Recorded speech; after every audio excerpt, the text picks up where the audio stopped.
Professor, é um prazer te receber. Tudo bem com você? Hoje. Professor, conta pra gente então sobre os objetivos dessa comitiva, né, dessas reuniões que acontecem com autoridades americanas. Eu sei que hoje, inclusive, a comitiva se reuniu com essa maior central sindical dos Estados Unidos, né? E sempre nessa busca de denunciar o que pode ser o processo eleitoral aqui no país e pedindo o apoio dos Estados Unidos para reconhecer imediatamente o presidente que for eleito aqui no país. É esse o objetivo principal, né? Conta para a gente, professor.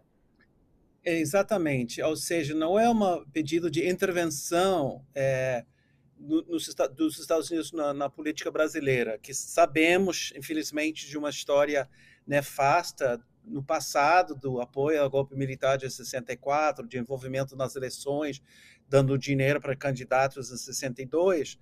É outra iniciativa, uma iniciativa de esclarecer para o público americano e o governo americano a realidade brasileira, as ameaças a um golpe e a necessidade da comunidade internacional, tanto a Europa quanto a América Latina e nos Estados Unidos, de reconhecer os resultados das eleições.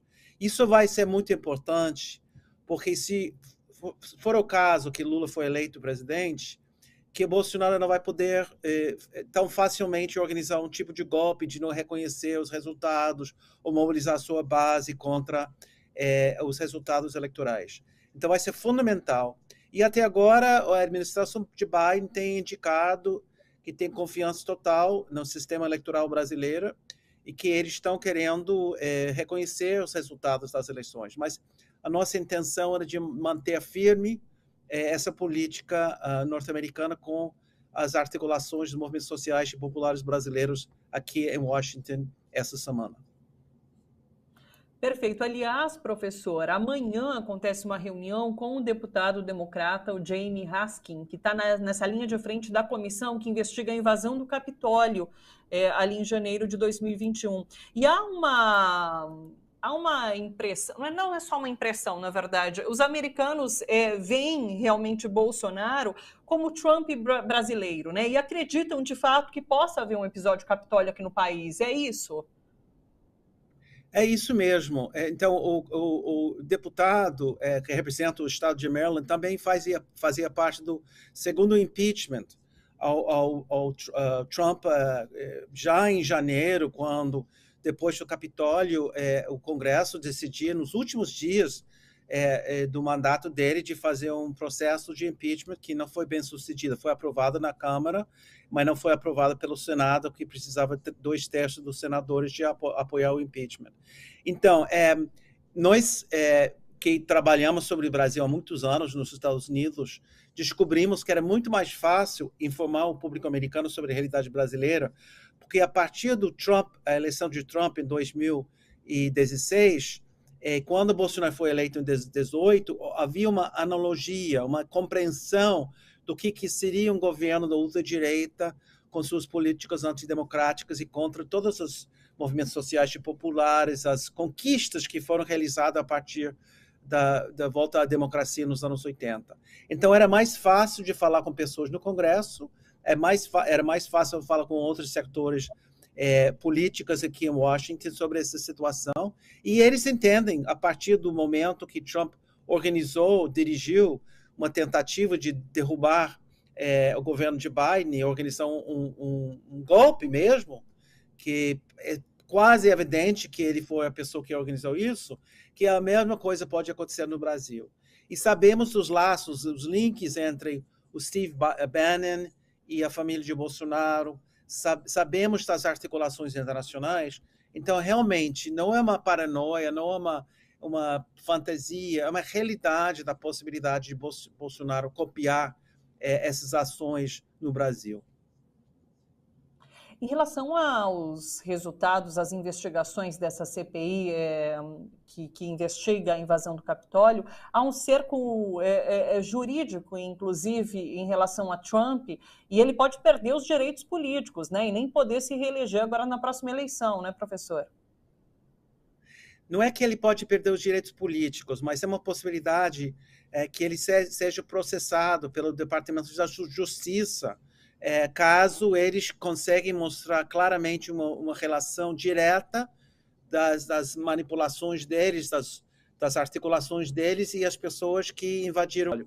Já sabemos que ele incentivou as pessoas que estavam num comício dia 6 de janeiro a acompanhá-lo ao Capitólio.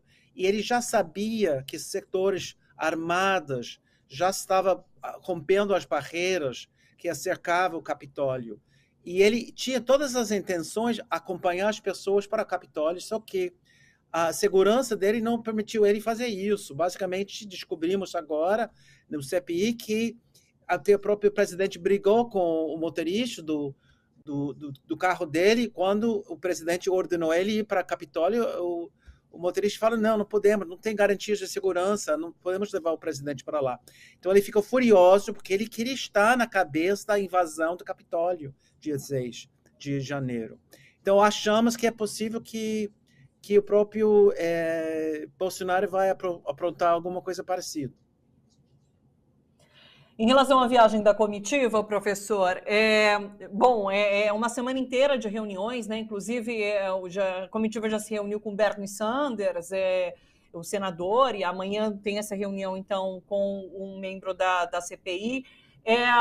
Quais os pontos altos que você apontaria dessa comitiva, dessa viagem da comitiva brasileira a Washington, e o que esperar como resultado final? Então, acho que uma das coisas que a gente não esperava, nós tivemos uma reunião com o representante do Departamento de Estado, e era uma reunião com o acordo de não fazer uma declaração pública, mas foi tão forte a reunião e a capacidade de articular do lado do nosso comitivo as questões, as ameaças, que o Departamento de Estado depois emitiu uma outra declaração reafirmando a sua confiança na democracia brasileira, o processo eleitoral e a esperança que seria reconhecido os resultados das eleições. Ou seja, conseguimos reforçar já uma política do governo de Biden. Isso foi muito importante.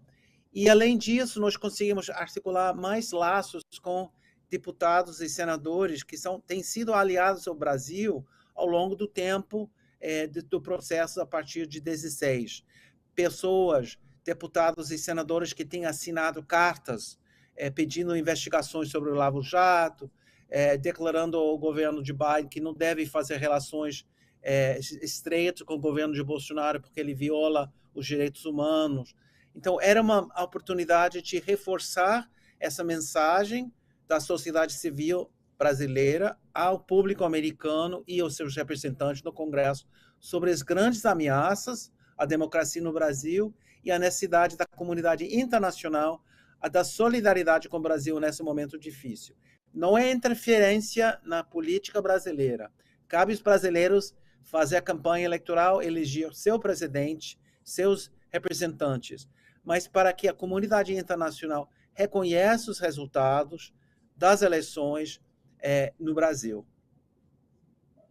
Perfeito. Professor, agradeço demais a sua disponibilidade aqui com a gente, a sua participação. Muito obrigada, bom trabalho para vocês e para a comitiva amanhã, nesse último dia de reuniões, então, e até uma próxima oportunidade. Um abraço.